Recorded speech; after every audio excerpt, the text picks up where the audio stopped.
పరిశుద్ధ గ్రంథాలు తెరిస్తే దేవుని వాక్యం చదువుకుందాం బిడ్డలారా.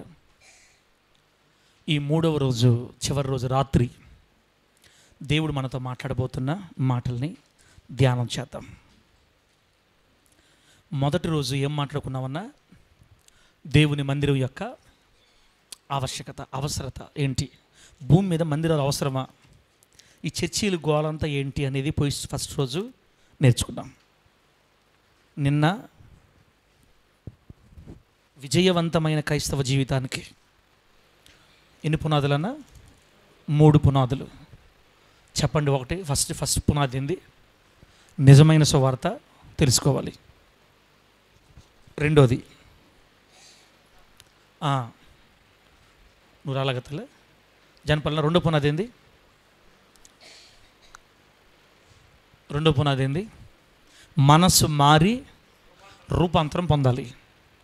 మూడో పునాది, నేను జయవీరుల వంశానికి చెందిన వ్యక్తిని అని నమ్మాలి. వీటన్నిటి వివరాలు నేను దినాన్ని మనం నేర్చుకున్నాం. ఇప్పుడు చివరి రోజు రాత్రి ఒక ప్రత్యేక సందేశాన్ని ప్రభు మనకు సిద్ధపరిచాడు. 9:30కి నేను ముగిస్తా బిడ్డరా. 40 నిమిషాలు 35 నిమిషాల టైం ఉంది. టక వెళ్ళిపోదాం. ఇంకా 36వ కీర్తన 8వ వాక్యం చూడండి. కీర్తనల గ్రంథం 36వ కీర్తన 8వ వచనాన్ని చదువుకుందాం ఒకసారి. అక్కడ ఏం రాయబడిందంటే, నీ మందిరము యొక్క సమృద్ధి వలన వారు సంతృప్తి నొందుచున్నారు, నీ ఆనంద ప్రవాహములోనిది నీవు వారికి త్రాగించుచున్నావు. చదివిన ఈ వాక్యాన్ని పరిశుద్ధాత్మ దేవుడు మనందరికీ అర్థమగునట్లు బోధిస్తూ ఉన్నప్పుడు, ఎవరైతే వాక్యానుసారంగా బ్రతకాలన్న తీర్మానం చేసుకుంటారో వారందరికీ మన దేవుడు సహాయం చేసి నీతిగల మార్గాలలో మనలను స్థిరపరచును గాక. Once again we all of you say amen. బలి చెప్పారా ఆమెన్ అని? అందరు కలిసి గట్టిగా ఆమెన్ చెప్దామని అన్నా నేను ఇంగ్లీష్లో.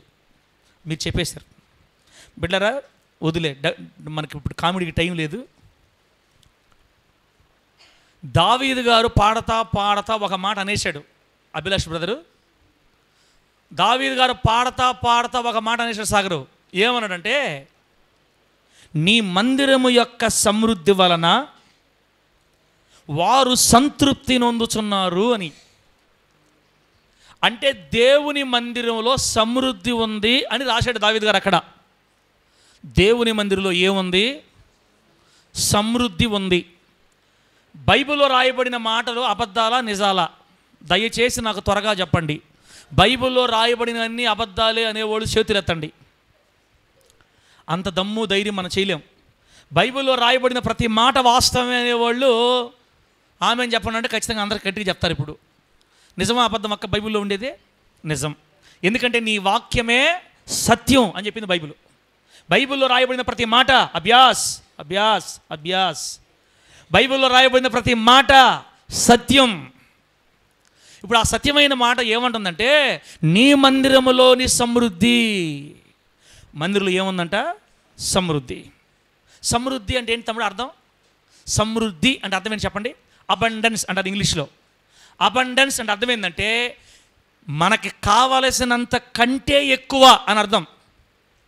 చెప్పండి, కావలసినంత కంటే ఎక్కువ. మనకు సరిపోయినంత ఆశీర్వాదం అనుకోండి, దాన్ని సమృద్ధి అంటారు, లేదా తగినంత అంటారు. సర్వ సమృద్ధి అనే పదం ఒకటి ఉంది. మళ్ళా ఆ కింద చదివితే ఆనంద ప్రవాహం అని రాయబడింది. అంటే సమృద్ధి ప్రవాహం లాగా భారత మందిరంలో సర్వ సమృద్ధి లేదా ఆనంద ప్రవాహం, సమృద్ధి ప్రవాహం అంటే అర్థం ఏంటంటే అబండెన్స్, సర్వ సమృద్ధి, మిగులుదల అని అర్థం. దేవుని మందిరంలో మనకి దొరికే మేలుల చేత మన జీవితంలో తగినంత వచ్చి ఇక మనకు సరిపోయిన తర్వాత కూడా ఆ సమృద్ధి మిగిలిపోతుంటే మన ఇంట్లో. దేవుని మందిరంలో మనకు సరిపోగా మిగిలిపోయేంత సమృద్ధి ఉంది అని దావీదు గారు పాట పాడుతున్నారు. దేవునికి స్తోత్రం కలుగునుగాక. అయ్యా పాస్టరా, చుట్టూ తిరగకుండా ఒక్క మాటలో చెప్పలేవా? ఏం చెప్పాలనుకున్నావు ఈరోజు రాత్రి అంటే, పరిశుద్ధాత్మ దేవుడు మీకు చెప్పాలని, నాతో మాట్లాడాలని ఈరోజు రాత్రి ఆశించిన అంశం, సబ్జెక్ట్ పేరు, అంశం పేరు ఏంటంటే మందిరము ద్వారా కలిగే ఆశీర్వాదములు. దేని ద్వారా కలిగే ఆశీర్వాదాలు? మందిరము ద్వారా కలిగే ఆశీర్వాదాలు అని రాసుకోండి ఈరోజు. అంటే దేవుని కొరకు భూమి మీద ఏర్పాటు చేయబడిన మందిరాల్లో ఏముంది? ఈ వాక్యానుసారంగా ఏముంది? సమృద్ధి. ప్రతి మందిరంలో, దేవుడు ఏర్పరచిన ప్రతి మందిరంలో సమృద్ధిని పెట్టాడు ఆయన, ఐశ్వర్యాన్ని పెట్టాడు ఆయన, నెమ్మదిని పెట్టాడు ఆయన. మనకు కావలసినవన్నిటిని దేవుడు మందిరంలో పెట్టినాడంట. నీ మందిరంలోని సమృద్ధి చేత వారు సంతృప్తి నొంది ఉన్నారు. నీవు వారికి నీ ఆనంద ప్రవాహములో నిన్ను త్రాగించి ఉన్నావు. కొంతమంది ఏమనుకుంటారంటే, చర్చికి ప్రతి ఆదివారం పోవాలా? ప్రతి ఆదివారం పోయేది ఏంది? పని లేకుండా మనకు పనులు లేవా? ఏదో సంవత్సరంకి ఒకసారి క్రిస్మస్కి డిసెంబర్కి పోతే పోద్ది. ఆ కాడు మొక్కల కోసం, పేక మొక్కల కోసం. పేక మొక్కలు అనబాక సార్, బాగుండదు అంత మాట అనకూడదు నువ్వు. కొంతమంది పేక మొక్కల కోసం వస్తారమ్మా. అంటే అర్థమైందా మీకు? పేక మొక్కలు అంటే ఆ డిసెంబర్ 31 నైట్ తీసుకుంటారే పరిగెత్తి, పాస్టరా నాకేం వాగ్దానం వచ్చిందో నువ్వు చదివి చెప్పాలి, నాకు చదివి చెప్పాలి. చర్చికి మాత్రం రాదు తమ్ముడు. ఇలా డిసెంబర్ 31 రాత్రి మాత్రం పేక మొక్కల కోసం వచ్చేస్తారు. భలే ఇంట్రెస్ట్, వీళ్ళకి భలే ఆసక్తి. ఏందన్నా మరి పండగ క్రైస్తవులు అయిపోయి ఏందన్నా నువ్వు చర్చికి రావట్లేదు అంటే, ఏంది పాస్టర్ ప్రతి వారం వచ్చి నేను చర్చికి అని అంటారు. ఆఫ్ మైండ్, తెలియని వాళ్ళు, జ్ఞానం లేని వాళ్ళు. వాళ్ళు మనమేం తిట్టకూడదు, అట్లా అనేవాళ్ళు మనం తిట్టకూడదు. మంచివాళ్ళు పాపం, తెలియకే పాపం వాళ్ళు. అట్ట తెలిస్తే మాత్రం అసలు మందిరికి ఆగరు. ఈరోజు రాత్రి వాక్యం అయిపోయిన తర్వాత గుండెలు పగలపోతే అరగను నన్ను యేసునామములో. మీరు ఇంకా అసలు దేవుని మందిరంలో ఉన్న ఆశీర్వాదం కనుక మీకు పూర్తిగా అర్థమైతే, లాస్ట్ మాట చెప్తాను. ఆ తీర్మానంతో ఇక్కడి నుంచి బయటకు వెళ్తారు మీరు. ఈరోజు వెళ్ళాలి కూడా. మందిరంలో సమృద్ధి. ప్రతి ఆదివారం మందిరంకి వెళ్ళాలా? ప్రతి శుక్రవారం మందిరంకి వెళ్ళాలా? చర్చికి వెళ్ళాలా మనం? అసలు ఏం పాస్టర్ పనులు లేవా మాకు? ప్రతి ఆదివారం అంటే కష్టం కదా అనే వాళ్ళందరూ ఒకసారి ఈ మాటలు వినండి. 65వ కీర్తన 4వ వచనం. త్వరగా 65వ కీర్తన 4వ వచనం. ఒక్క రెఫరెన్స్తో మీరు నమ్మరని మీకోసం 5 రెఫరెన్స్ రాసుకొని వచ్చా. 65వ కీర్తన 4వ వచనంలో ఏమి రాయబడిందంటే, నీ ఆవరణములలో నివసించున్నట్లు నీవు ఏర్పరచుకొని చేర్చుకునేవాడు ధన్యుడు. అంటే మందిరంలో చేర్చుకున్నవాడు, మందిరంలో చేర్చబడినవాడు ధన్యుడంట. ఓకే. నీ పరిశుద్ధాలయము చేత, ఇప్పుడు చూడండి, నీ మందిరములోని మేలు చేత మేము తృప్తి పొందేదము. మందిరంలో ఏముంది అభిలాష్ బ్రదర్? మందిరంలో ఏముందయ్యా బ్రదర్, సిస్టర్, అమ్మ సిస్టర్లారా, మందిరంలో ఏముందక్క? ఏమున్నాయంట? మేలులు. అనండి, మందిరంలో ఏమున్నాయి? అప్పుడే కళ్ళు మూసేశారు కొంతమంది. తప్పదు అక్క, ఇస్తారక్క, మనం తిట్టకూడదని తీర్మానం చేసుకున్నాం. వద్దులే, వాళ్ళకి వదిలేద్దాం మనం. ఎఫ్ఎఫ్రా మందిరంలో ఏమన్నా? ఎఫ్ఎఫ్రా మందిరంలో అంకులు నన్ను అడగబాకు, పెంకులు అడిగితే వెంటనే నేను చెప్పలేను, నా సంగతి తెలియదు పెంకులు నీకు అని అంటాడు మా ఎఫ్ఎఫ్రా. మందిరములో మేలులు, నీ మందిరములోని మేలుల చేత మేము తృప్తి పొంది ఉన్నాం. ఇందాకేం చెప్పాడు దావీదు గారు? మందిరంలో ఏముందంట? సమృద్ధి. ఇప్పుడు రెండో రెఫరెన్స్ ఏం రాయబడింది? మందిరంలో మేలులు. అక్కడ తాపుదామా? 84వ కీర్తన తీయండి. 84వ కీర్తన టకటక తీయాలంటే ఫోన్లో తీస్తే ఇంకా మంచిది. నేను 84వ కీర్తన 4వ వచనం తీసిన చదవండి, నేను తీసే లోపల. 84వ కీర్తన 4వ వచనం. నీ మందిరమునందు నివసించేవాళ్ళు ధన్యులు, వారు నిత్యము నిన్ను స్తుతిస్తారు. దేవునికి స్తోత్రం కలుగునగాక. మందిరంలో నివసించేవాళ్ళు శాపగ్రస్తులా ధన్యులా? మందిరంలో బతికేవాళ్ళు ధన్యులా శాపగ్రస్తులా? ధన్యులు అంటే ఎవరక్క? ఆశీర్వదించబడిన వారు అని అర్థం. అంటే దేవుని మందిరంలో నివసించడం మనిషికి ఆశీర్వాదం. అంటే దేవుని మందిరంలో సమృద్ధి ఉంది, దేవుని మందిరంలో మేలులు ఉన్నాయి, దేవుని మందిరంలో ఆశీర్వాదం ఉంది. ఈ సంగతి తెలిస్తే మన వాళ్ళు ఆదివారాల పాటు పనులకు పోతారా చెప్పండి? ఇంకా ఈ మాటలు ఈ విషయం కానీ తెలిసి ఉంటే, నిజంగా తెలిస్తే అసలు మందిరికి దూరంగా ఉంటా చెల్లనువా? భౌతికమైన దీవెనలు, పరసంబంధమైన దీవెనలు అన్నీ కట్టగట్టుకొని మనకు దొరికే ఒకే ఒక చోటు యేసయ్య పాద సన్నిధి. ఆమెను చెప్పండి గట్టిగా. ఇదిగో ముత్తుకూరులో దేవుడు మనకిచ్చిన ఈ ఘనమైన, ఈ చిన్న విలువైన శ్రేష్టమైన మందిరంలోనికి నువ్వు ప్రతి ఆదివారం, ప్రతి ఆరాధనకు నువ్వు పరిగెత్తి వస్తే ఇక్కడ ఉన్నటువంటి సమృద్ధి, మేలు, ఆశీర్వాదాన్ని మూట కట్టుకొని తీసుకొని వెళ్తావు యేసు నామంలో. గట్టి చెప్పండి హల్లెలూయా. చెప్పండి బిడ్డారా, మందిరికి రావాలా ఆగిపోవాలా? రావాలి, రావాలి. ఇంకా 92వ కీర్తన 13వ వచనం. యెహోవా మందిరములో నాటబడిన వారై వారు మన దేవుని ఆవరణాలలో వర్ధిల్లుతారు. దేవుని మందిరంలో నాటబడిన వాళ్ళందరూ వర్ధిల్లుతారు. అంటే మందిరంలో ఏముంది? వర్ధిల్లుట, సమృద్ధి, మేలులు, ఆశీర్వాదం, ధన్యత, వర్ధిల్లుట.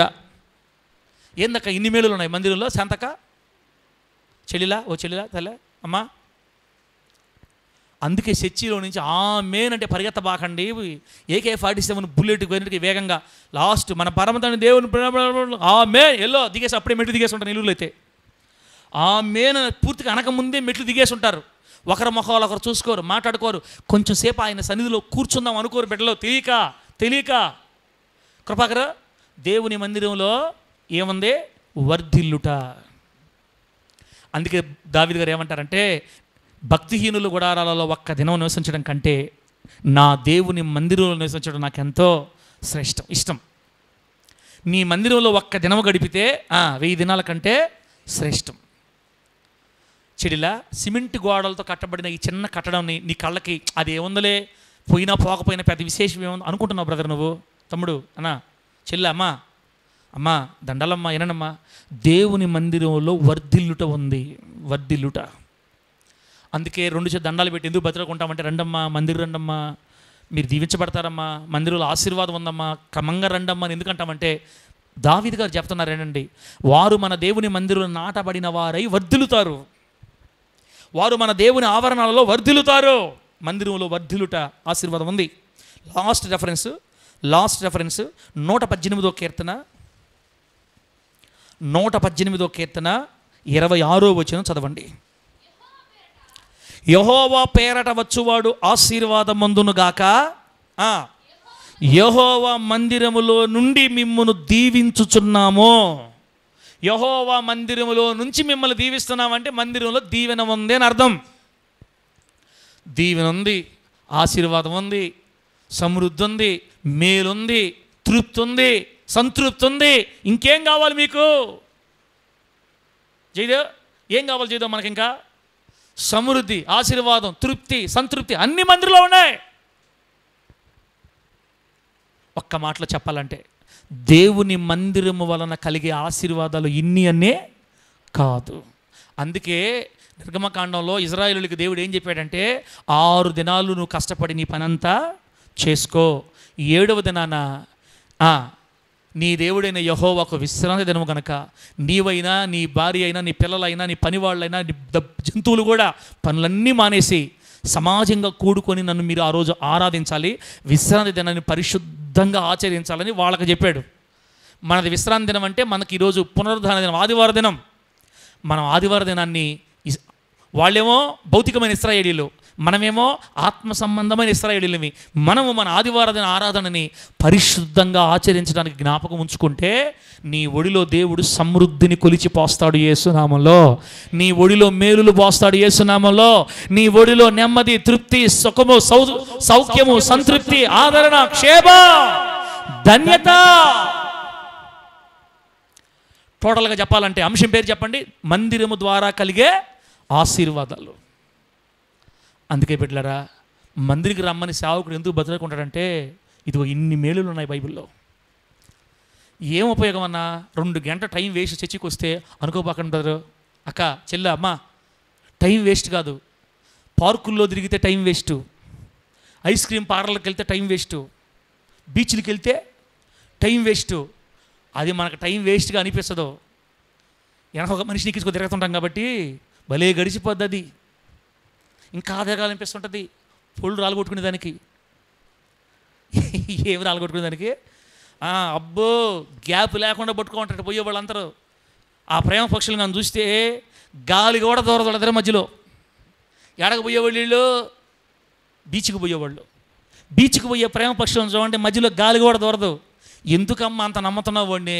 రేపు మాపు అండిచ్చేవాడు అన్నావు అనుకో, నోరు పోయి నా కళ్ళతో చూడు అంటది. రాజు మెచ్చిన రంభ, ఆయన కళ్ళకి ఈమె రంభ, ఈమె కళ్ళకి ఆయన రాజు. వీళ్ళిద్దరు మనం విడదీయలేం. గాలి కూడా బాగుంది మరి పట్టుకొని గట్టిగా ప్రేమ. పెళ్లి చేసుకుని బాగా చూసుకుంటే పర్వాలే, మనకి ఏమైందో ఏమో. ఇప్పుడు ఫోన్ చేస్తుంటే మీరు ఫోన్ చేసిన switch off switch off switch off అని చెప్పద్ది. ఈ మనిషి ఇంక పిచ్చి పెట్టి తిరుగుతుంటుందా వాడు కనపట్లేదని. 2 రోజులు చూస్తుంది. రే నువ్వు నా ఫోన్ స్విచ్ ఆఫ్ చేస్తే నేనేమో చిన్నదా అనుకుంటున్నావా? నేను ఇప్పుడు నేను బ్లాక్ చేస్తాను. ఈ మనిషి వాడిని బ్లాక్ చేసి వాడు ఇంకో పెట్టను తగులుకుంటాడు, ఈ మనిషి ఇంకొక పెట్టను తగులుకుంటుంది. అట్టుంది ఇప్పుడు లోకం. లోకంలో గడిపే సమయం చాలా ఆనందంగా ఉంటుంది మనుషులకి. అది శాపగ్రస్తమైన సమయాలు తమ్ముడా. ఇదిగో నువ్వు దేవుని మందిరంలో గడిపే ప్రతి నిమిషం నీ జీవితానికి గొప్ప ఆశీర్వాదాన్ని తీసుకొని వస్తుందని వాక్యము సెలవిస్తుంది. ఆమెను చెప్పండి గట్టిగా. ఇప్పుడు 3 రాత్రులు మనం ప్రార్థన పెట్టుకున్నాం. ఈ 3 రాత్రులు దేవుని మందిరంకి వచ్చిన వాళ్ళు శపించబడతారా, దీవించబడతారా? అక్క చెల్ల, నేను దీవించేది ఎవరో తెలుసా? నేను కాదు. ఇక్కడ ఉన్న దేవుని సన్నిధి, మనం ఆరాధిస్తున్న మన ప్రభువుని యేసయ్య ప్రత్యేకమైన ప్యాకేజీ ఫిక్స్ చేసి సమృద్ధి, మేలులు, తృప్తి, ఇంకా ఏం చదివాం వర్ధిలుట, దీవెన, ధన్యత అన్నిటి కలగలిపి ఒక బంచ్ ఆఫ్ బ్లెస్సింగ్స్ ఇవన్నీ నీ నెత్తి మీద పోసి దేవుడు పంపిస్తుంటే ఇక్కడ గడపాలి. కానీ ఆ శాపగ్రస్తమైన స్థలాలు ఎందుకు తమ్ముడా మనం గడిపేది చెప్పండి. అలా మీకేం తెలుసులేనా? మీరంతా తిరిగి ఇప్పుడు మాకు వాక్యాలు చెప్తుండారా? కొంతకాలం తెరనిన మమ్మల్ని మరీనా ఇస్రాయల్ అన్నా నువ్వు తిరిగిలా? అప్పుడా నువ్వు తిరగలా? వీళ్ళు చూసారు నేను తిరిగినట్టు. నువ్వు తిరగలా? మమ్మల్ని కొంచెం కొంతకాలం తిరగనే, లవ్ లెటర్లు రాయి నీవు, షాటింగ్లు చేయి నీవు, మమ్మల్ని ఇన్స్టాగ్రామ్లో ఫోటో మమ్మల్ని వీడియో కాల్స్ చేసుకొని మాట్లాడుకొని రాత్రి పూట అదేమని వాక్యాలు చెబితే మాకు భయం వచ్చేస్తలా. కొంతకాలం మమ్మల్ని తిరగని అనా, దండాలు పెడతానా, పొళ్ళు రాళ్ళు కొట్టుకోవాలనుకుంటే ఎవరు ఆపుతారు నిన్ను? జానపాలన మనమేమైనా ఆపుతాం? జానపాలన కుర్రోళ్ళనే, కుర్రపిల్లల్ని, యవనస్తుల్ని, పాపల్ని. ఓ పాప జయదేవు, పొళ్ళు రాళ్ళు కొట్టుకోవాలనుకుంటే ఎవరు ఆపుతారు? అంటే వాట్సాప్ ఈ ఇన్స్టాగ్రామ్లో చాటింగ్ చేసే వాళ్ళందరూ పొళ్ళు రాలుతాయా అని నీ ఉద్దేశమా? అనా అంకులో పెంకులో? పొళ్ళు రాలకపోతే అంతకంటే దళితం లేదు మాకు. రాలుతాయేమని ముందు మా భయం. పొళ్ళు రాలిని అనుకో ముందు దాగేస్తా అంటారు మళ్ళా. అప్పుడు మళ్ళీ వాళ్ళకి ఎవరు ధైర్యం చెప్పాలా? అన్నా మా ఓడు వాసన వస్తుందన్న మా ఓడి దగ్గరనా ఏంది ఏందో వాసన వస్తుందా? కళ్ళు పైకెత్తేసాడనా? ఎక్కడ పోవాలా? సింహపు రాజపేటలో పా. ఆడదాకా పోకుండా తప్పించుకుంటారని పొళ్ళు రాళ్ళు కొట్టుకోక ముందే వద్దయ్యా, తిరగొద్దయ్యా, అమ్మా గాలి కూడా మనం తొద్దాం, మనకు వద్దమ్మా ఇదే అంటే నువ్వు ఉన్న అంకులా పెంకులా నువ్వా అని మీరు చేసా. అమ్మా సబ్జెక్ట్ మీది కాదులే, టైం వచ్చింది కాబట్టి చెప్తున్నా. దాంట్లో ఏమి లేదు. జయదేవుని పట్టుకుంటాడు ఆయన పద్దం లేస్తే. ఏమి లేదు దాంట్లో. అంకులా పెంకులో నువ్వు చూసావు కాబట్టి నీకు అర్థమైంది. ఏమి లేదు, మేము చూడబలే. వద్దు జయదేవు, మనకు వద్దు. దాని జోలికి పోయి పొళ్ళు రాళ్ళు కొట్టుకునే వాళ్ళే ఎక్కువ. ఎవరో ఒకరో ఇద్దరు తప్పించుకొని ఉంటారు. తప్పించుకుంటే మంచిదే, పర్వాలే. తప్పించుకోకుండా మిస్ అయితే. కాబట్టి లోకంలో మనకు శాంతి, సమాధానం, ఆశీర్వాదం, ఆరోగ్యం, నెమ్మది, తృప్తి లేదు బిడ్డ. నీకు నిజమైన ఆశీర్వాదం ఎక్కడుందో తెలుసా? యేసయ్య మందిరంలో ఉంది. ఆమెను చెప్పండి గట్టిగా. మందిరంలోకి వస్తే నెమ్మది. అభ్యాసను పట్టుకుందాం ఇక నుంచి, తిరుగుతున్నాడు ఊరికే. అభ్యాసను పట్టుకుందాం ఇక ఊరికి తిరుగుతున్నాడు. ఏం చెప్పాను ఇప్పుడు దాకా? ఏం చెప్పానన్నా? దేవుని మందిరంలో ఆశీర్వాదాల ఊట, ఆశీర్వాదాల మూట ఉంది మందిరంలో మనకి. కాబట్టి నేటి నుంచి మీరు మందిరాన్ని ప్రేమించి క్రమం తప్పకుండా ఆరాధనలకు వస్తారని నేను నమ్ముతున్నాను. నిజమే పాస్టర్ గారు, రావాలని మేము తీర్మానించుకుంటున్నాం అనే వాళ్ళు గట్టిగా హల్లెలూయా చెప్పండి. చెప్పండి గట్టిగా హల్లెలూయా. గట్టిగా చెప్పండి హల్లెలూయా. రైట్. ఇప్పుడు దేవుని మందిరం ద్వారా అనుగ్రహించబడే ఆశీర్వాదాల ఓట ఒక్కొక్కటి విప్పుకుందాం, విప్పు చూద్దాం ఏమేమి దొరుకుతాయి. దేవుని మందిరంలో ధన్యత, మేలు, తృప్తి అన్న కదా. ఏం మేలులు అవి? ఒక్కొక్కటి టకటక ముగిచ్చేస్తాను బిడ్డలారా, టకటక ముగిచ్చేస్తా. ఇప్పుడు 23వ కీర్తన 6వ వచనం చదవండి ఒకసారి. 23వ కీర్తన 6వ వచనం.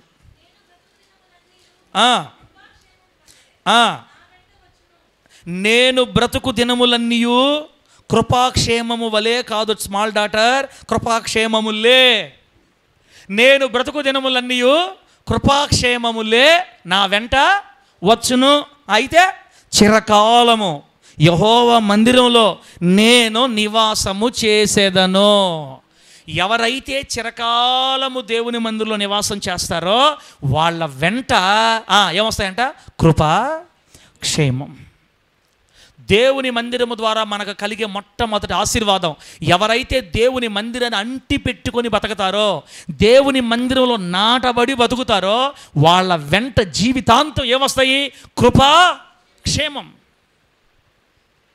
అక్క నీకు క్షేమం కావాలంటే నువ్వు మందిరంలో నాటబడిన బిడ్డవలే ఉందువుగాక.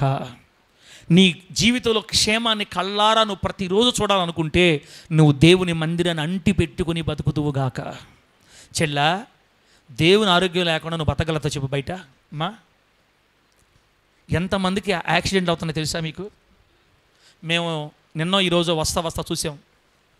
అసలు ఎట్టయిపోయిందంట కారు, సగం డ్రైవర్ దాకా ఏమి లేదు, మొత్తం చొచ్చుకుపోయింది లోపలికి. అంతే.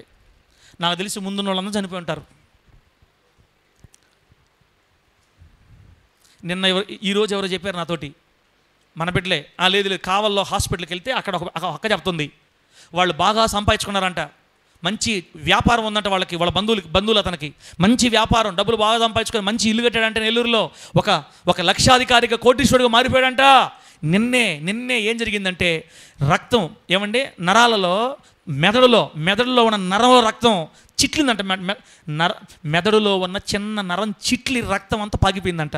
డాక్టర్లు చెప్తున్నారంటే ఇంక చనిపోతావు నువ్వు, 10 రోజుల కంటే ఎక్కువ బతకు, ఏం చేయాలి ఆ డబ్బు అంతా అంటున్నాను నాతోటి. డబ్బు సంపాదించుకున్నా తినే యోగం మనకి ఉండాలి.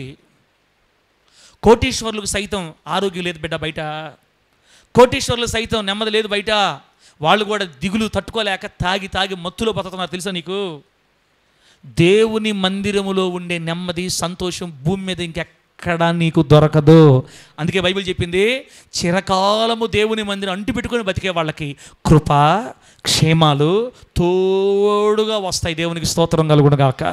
నువ్వు మందిరాన్ని ప్రేమించి మందిరికి నమ్మకంగా వచ్చే బిడ్డవైతే, నాయనా నీ కృప చూపు నాయనా, నీ కృప చూపు నాయనా, నన్ను ఆశీర్వదించి అడగబలేదాక మనం ఇంకా అడగబల్లే. ఎందుకంటే మందిరాన్ని అంటిపెట్టుకొని బతికే వాళ్ళకి అడిగినా అడగకపోయినా కృపాక్షేమాలు తోడుగా వస్తూనే ఉంటాయని దావీదు గారు పాడుతున్నారు ఇక్కడ. చిరకాలం నేను యెహోవా మందిరంలో నివసిస్తున్నాను కాబట్టి నా వెంట ఏమొస్తాయి? ఎంత మంచి మాట. నేను ఎన్ని రోజులు నేను బ్రతుకు దినములన్నీయు అని రాశాడు బైబిల్లో. నేను బ్రతుకు దినములన్నీయు. సుసన్నమ్మ, ఎన్ని దినాలు? నేను బ్రతికే దినాలు డేవిడ్ ఎన్ని దినాలు? నేను బ్రతుకు దినాలన్నీ కృపా, క్షేమాలు నా వెంట వస్తాయి. ఎందుకంటే నేను మందిరంలో నాటబడి ఉన్నాను కాబట్టి. బిడ్డలారా, దేవుని మందిరం వల్ల కలిగే మొట్టమొదటి ఆశీర్వాదం కృపా, క్షేమం. పిల్లలు లేకుండా ఒక ఆమె వచ్చి ఏడ్చింది మందిరంలో. ఆమె పేరు ఏం పేరు చెప్పండి? వెంకటసుబ్బమ్మ. ఏంది మీరు చెప్తున్నారు వెంకటసుబ్బమ్మని? వెంకటసుబ్బమ్మ మేడం చేసేది బైబిల్లో.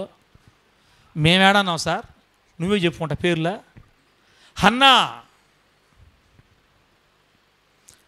విసిగిపోయింది, పిల్లలు లేరని తిరగాల్సిన తిరిగింది, వలగల. ఆమె గుర్తొచ్చింది, నా సమస్యలు పోవాలంటే నేను వెళ్ళాల్సిన ఒకే ఒక చోటు ఎక్కడ? యెహోవా మందిరం.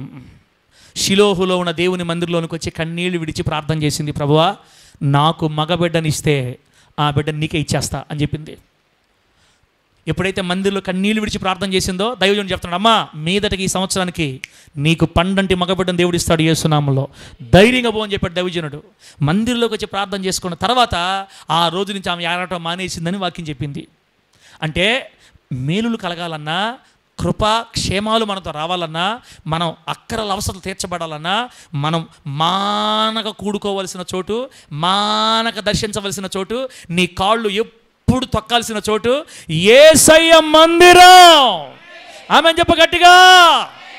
2 నెలలకు ఒకసారి వస్తే, 3 నెలలకు ఒకసారి వస్తే, పండగలకు వస్తే జాంతనయ్ నీ ఇష్టం బిడ్డ. ఇంత క్లియర్గా దేవునితో మాట్లాడుతున్నప్పుడు కూడా నువ్వు తీర్మానం చేసుకోకపోతే నేనేం చేసే చెప్పండి? అక్క, చెల్ల, నీ బతుకు నా బతుకు ఆయన మందిరంలోనే గడిచిపోవునుగాక. ఆమె ఏం చెప్పు, నీ బతుకు నా బతుకు ఎక్కడ గడిచిపోవాలా? ఆయన మందిరంలోనే గడిచిపోవాలంతే. మిమ్మల్ని ప్రేమించేంత మంచి మందిరం ఇచ్చాడు ముత్తుకూరులకు దేవుడు. ఈ ముత్తుకూరు పరిసర ప్రాంతాల బిడ్డలకి దేవుడు ఎంత మంచి మందిరం ఇచ్చాడు మీకు. ఏమ్మా, ఎంత ధనిలు మీరు. నెల్లూరులో ఉండే బిడ్డల కంటే మీకు మొదట ధని దొరికింది. నెల్లూరులో ఉండే బిడ్డలకి ఇంకా కృప కావాలని ప్రార్థన చేస్తున్నారు వాళ్ళు కూడా. ఇస్తాడులే, ఇస్తాడు, అందరికి ఇస్తాడులే. అంటే ఇది ముత్తుకూరుల మందిరమే కాదు, నెల్లూరు కాదు అనుకోపాక. మళ్ళీ అమ్మా దండలమ్మా, ఈ వర్గ పోరు, గొడవలు, కొట్లాట్లు ఏ సున్నామలు నశించిపోవును గాక. ఇది నెల్లూరుల మందిరమా, ముత్తుకూరుల మందిరమా? అందరి మందిరం అది. మళ్ళీ గొడవలు కొట్లాట్లు ఇప్పుకుంటారేమో. మళ్ళా అమ్మా రెండో ఆశీర్వాదం తిండి. దేవుని మందిరం ద్వారా అనుగ్రహించబడే ఆశీర్వాదాల్లో రెండోది 26వ కీర్తన 8వ వచనం. టక టక టక 26వ కీర్తన 8వ వచనం ఏముంది? యెహోవా నీ నివాస మందిరాన్ని, నీ తేజోమహిమ నిలుచు స్థలాన్ని నేను ప్రేమించుచున్నాను. ఆమె రాహేలక్క దేవుని మందిరాన్ని ఏం చేయాలంట మనం? రాహేలక్క దేవసేనమ్మ మన దేవుని మందిరాన్ని ఏం చేయాలి? అసహించుకోవాలా, ప్రేమించాలా? నా తండ్రి నీ నివాస స్థలాన్ని నేను ప్రేమిస్తున్నా. దావీదు గారికి దేవుని మందిరం అంటే ప్రేమ. మరి మీకు అభి నీకు దేవుని మందిరం అంటే ఉండుటాడే చర్చికి పోదాం కానీ ఊరికి పోయే చర్చికి ఏంది? ఊరికి పోయి చర్చికి ప్రతి వారమా క్రికెట్కి బాబులే నేనా? క్రికెట్ ఆడితే మజా. చర్చికి పోతే ఏం తలకాయి? ఆ అంకులు పెంకులు ఏదో 2 మాటలు చెప్తా ఉంటాను, నాకు ఏం అర్థం కదా అసలు. కొంతమంది అయితే తోగుతూ ఉంటాడు డాడీ, ఆడ పోతేనా ఆ చర్చిలో ఊరికి తూగళ్ళు ఎక్కుంటారు. ఆ చర్చిలో మగడం ఉంటుంది. చర్చిలో న్యాయాధిపతి చర్చిలో మగడం ఉండదు. ఇశ్రాయేల్ పాస్టర్ కళ్ళల్లో పడ్డారంటే బుగ్గే యేసునామలు. ఇంకా గట్టిగా చెప్పండి హల్లెలూయా, చెప్పండి గట్టిగా హల్లెలూయా. తిట్టొద్దని దేవుడు చెప్పాడు కాబట్టి కొంచెం మింగేస్తున్నాను, కానీ కళ్ళకి నిద్రపోయినాడు కనబడ్డారంటే అయిపోయారు మీరు. ఇంకా సుగుణదన మనిద్దరం ఒకటే.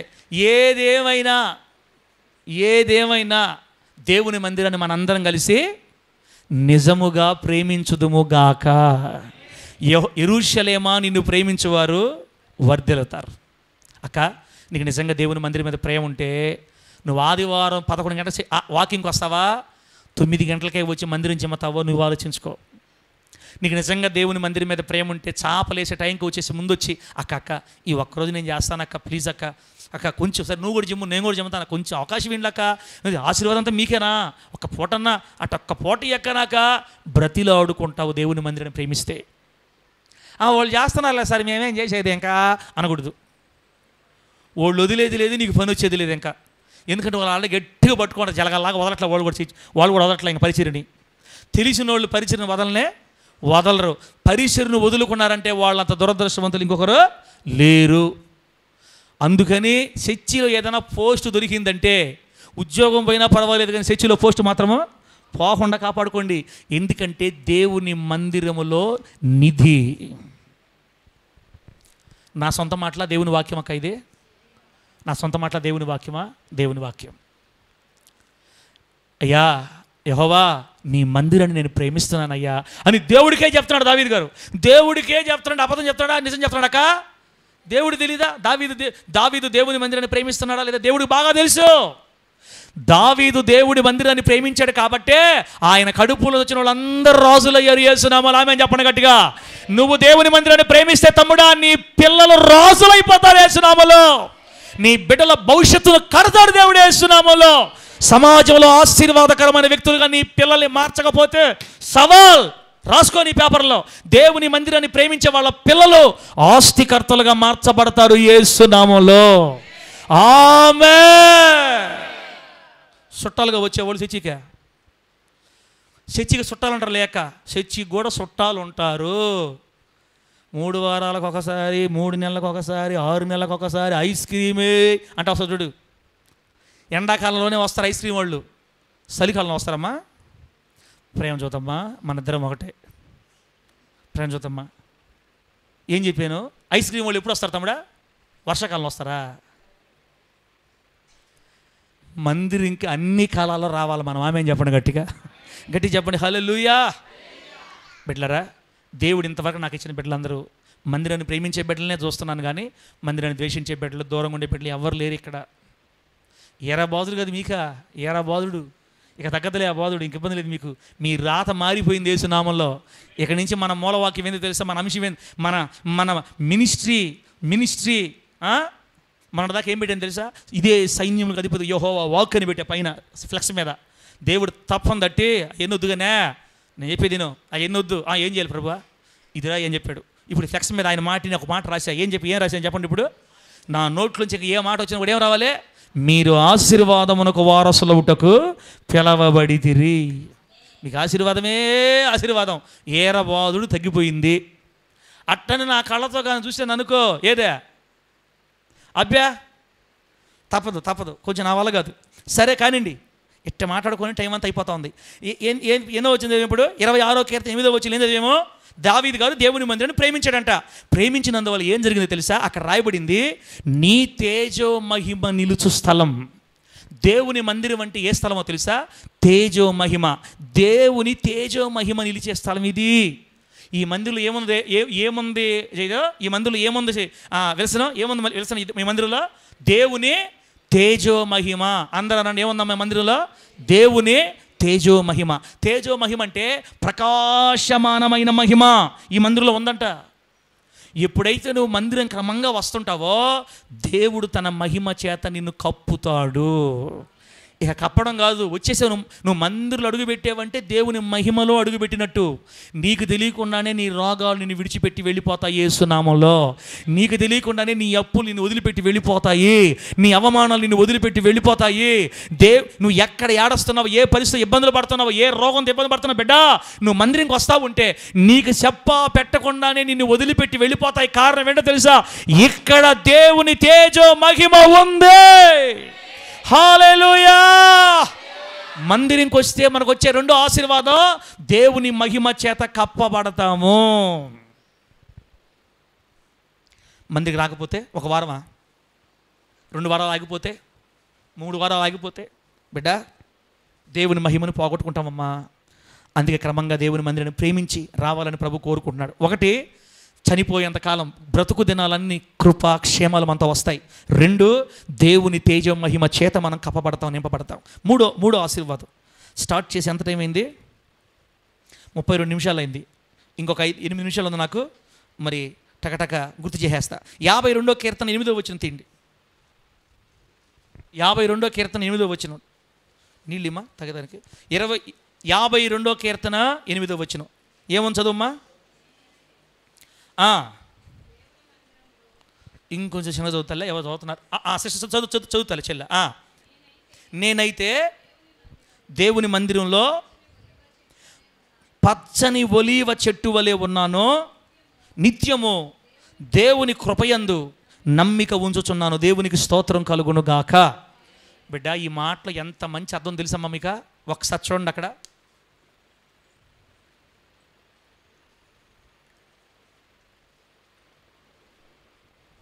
దేవుని మందిరంలో ఎట్టాడు చెట్టు లాగా ఉన్నాడంటే, ఎట్టాడు చెట్టు చదవండి. ఏ చెట్టు అమ్మా, యాప చెట్ట, ఒలివ చెట్ట, ఎండిపోయిన యాప చెట్ట, పచ్చని ఒలీవ చెట్టు. నేనైతే దేవుని మందిరంలో పచ్చని ఒలీవ చెట్టు వలె ఉన్నాను. ఎవరైతే దేవుని మందిరాన్ని ప్రేమించి, సమాధానమ్మా వదిలేస్తున్నా తల్లి, 10 నిమిషాలు, 5 నిమిషాలు అయిపోయింది ఇంకా. ఎవరైతే దేవుని మందిరాన్ని ప్రేమించి దేవుని మందిరం అంటుకట్టబడి ప్రతి ఆదివారం ప్రతి ఆరాధనకి అవకాశం ఉన్న ప్రతిసారి అలిసిపోయినా నిద్ర వస్తున్నా మొహం మీద నీళ్లు చల్లుకొని తొట్లో మొహం పెట్టి వచ్చి యేసయ్య సన్నిధిలో కూర్చొని కొద్ది సెకండ్లు, కొద్ది నిమిషాలు, కొద్ది గంటలు ప్రభు సన్నిధిలో గడిపి ఆశ కలిగే మందిరాన్ని ప్రేమిస్తారో వాళ్ళు ఎలా రాను ఎలా మారిపోతారంటే పచ్చగా మారిపోతారు. దేవునికి స్తోత్రం కలుగును గాక. జీవితంలో ఉన్న ఎండిపోయిన తనమంతా మాయమైపోద్ది. ఎండిపోవడం అర్థమేం తెల్ల, ఎండిపోవడం అర్థమేం చెప్పండి. బాధలు, దిగుళ్ళు, కష్టాలు, వేదనలు, శ్రమలు, సమస్యలు, రోగాలు, అవమానాలు, అప్పుల బాధలు. ఎండిపోవడం అంటే అదే కదా. మనశ్శాంతి ఉండదు, నెమ్మది ఉండదు, ఎప్పుడు ఏడుపు, ఏదో ఒక రోదన, మనశ్శాంతి లేని స్థితి. బిడ్డ, అక్క, చెల్లె, తమ్ముడు, అన్న, బ్రదర్, అమ్మా, దేవుని మందిరానికి దూరంగా ఉంటే మన బ్రతుకులు ఎండిపోతాయి. గుర్తుపెట్టుకో. దేవుని మందిరములోనూ నాటబడితే నీ జీవితం రాను ఎలా మారిపోద్దమ్మా, ఎలా పచ్చగా మారిపోద్ది యేసు నామములో. నీ జీవితం పచ్చగా ఉండాలంటే నయమక దేని వదిలిపెట్టకూడదు మందిరాన్ని మందిరాన్ని వదిలిపెట్టకూడదు. పచ్చని చెట్టులా మారడం ఒక ఎత్తు అయితే, ఆ చెట్టు కూడా యాప చెట్టు కాదు. ఏ చెట్టు? గంగిరేయ చెట్టు. ఇంకోటి ఏంటో సన్నగా పొడుగ్గా పది ఊరికి ఉపయోగం ఉంటుంది. ఏంటది? ఏ చెట్టు? మునక్కాయ చెట్ట, బోరక చెట్ట. బోరక చెట్టు ఎట్ట పది పొట్టుకుంటుందా పొడుగుంటుందా? పొడుగు ఉంటుంది. గట్టి గాలి ఊగిందనుకో ఓ దేనికి ఉపయోగం మనిషి. 30 మంది ఒకేసారి ఎక్కారంటే మొత్తం కింద ఉంటారు వచ్చి. పెరగద్దే శక్తి లేని మనిషి, ఓటి మనిషి చూసేదానికి పొడుగు ఉంటుంది. అంత తుస్సు ఏముండదు లోపల. అని చెప్తుంటారు, అనుకుంటారు లోపల లోకంలో ఏమనుకుంటాం హల్లెలూయా అంటుంటారు. ఏమన్నా అంత తుస్సే.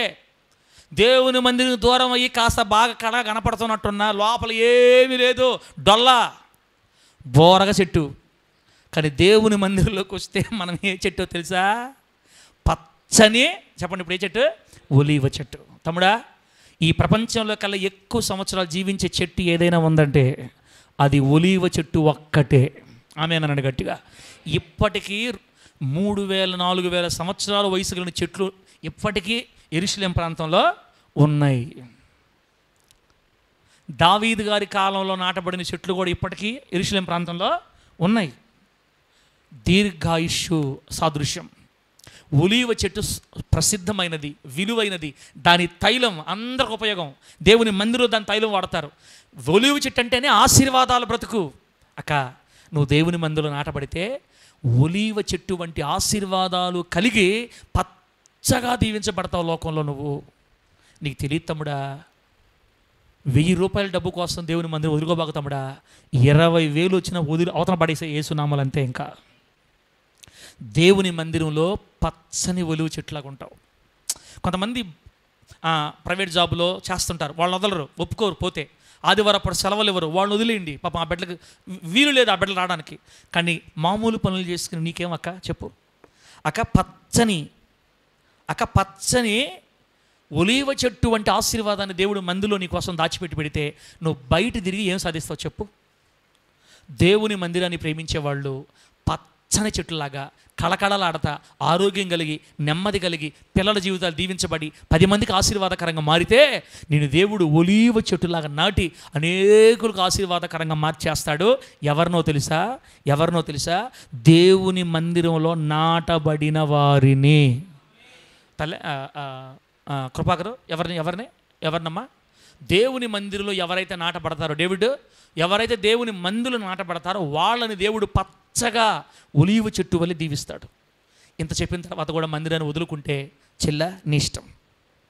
యెషయా గ్రంథం 2వ అధ్యాయం 3వ వచనం తిండి. యెషయా గ్రంథం 2వ అధ్యాయం 3వ వచనం. ఇప్పటికి 3 ఆశీర్వాదాలు చెప్పా.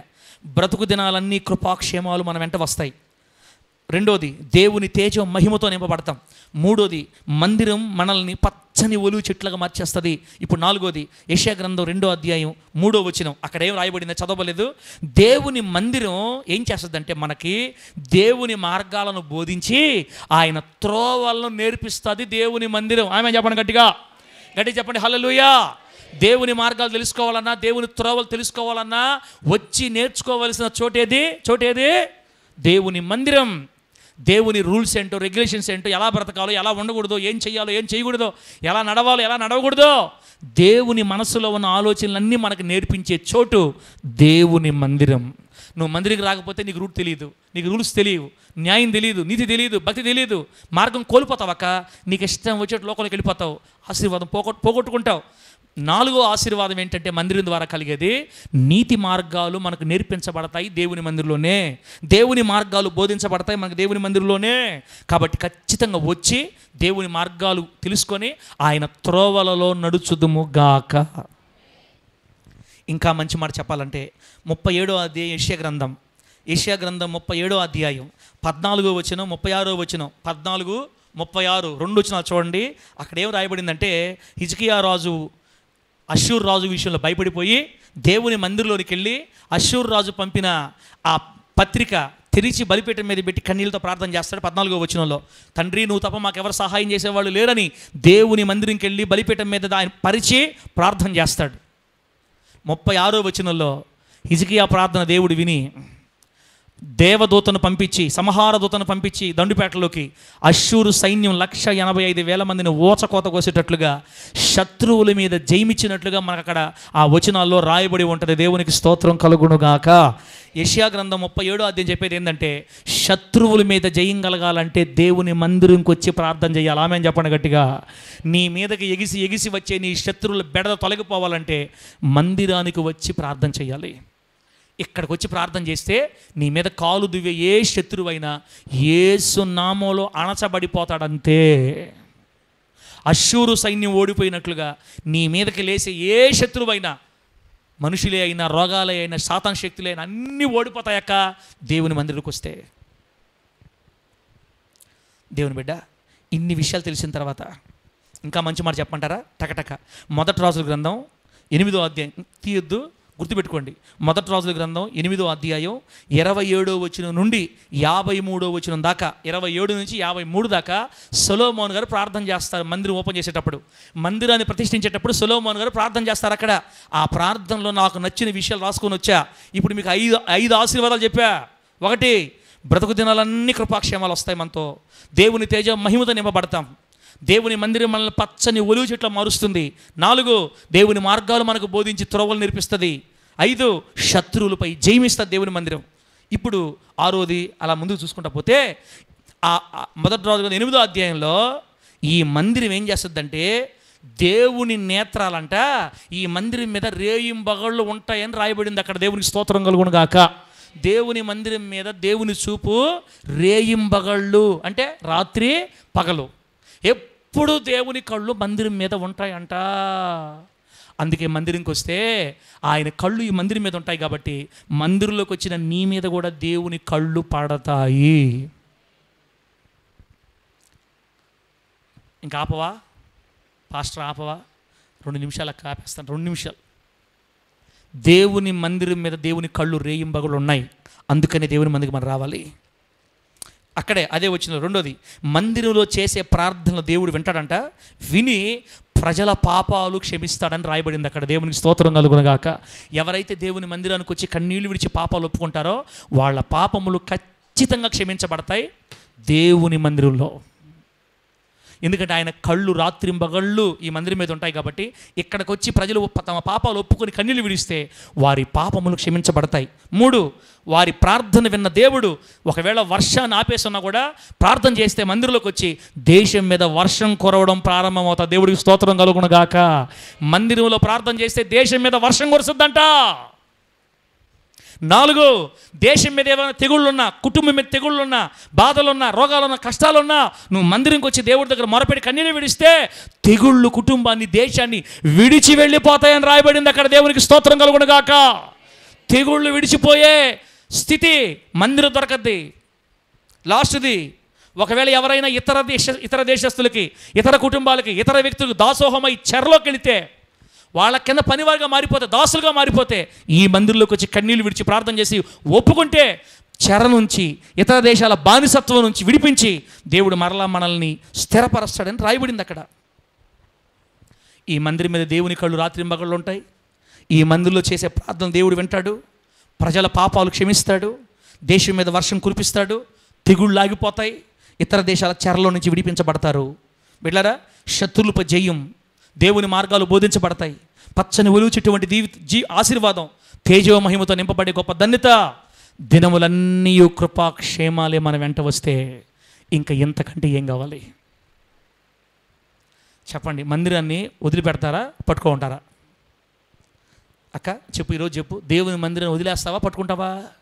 నువ్వేమనుకున్నా కూడా ఇజ్రాయేలు ఒక మాట చెప్పారు దేవుడితో. నెహెమ్యా గ్రంథం 10:39 చదివి ప్రార్థన చేసుకుందాం. ఇంకా చదివి ప్రార్థన చేసుకుందాం. నెహెమ్యా గ్రంథం 10:39 తీయండి.